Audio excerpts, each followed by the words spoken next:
రెక్కలొచ్చి గువ్వలు ఎగిరి వెళ్ళిపోయినా గూటి గుండెలో ఇలా ఈటెగుచ్చి వెళ్ళవే.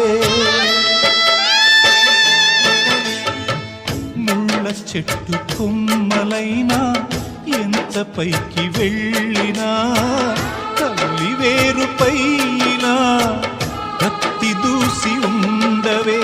నీరే తన లోకమని బతికిన సోదరుని సాలే ఇక వెళ్ళమని తరిమిన మిమ్ముగని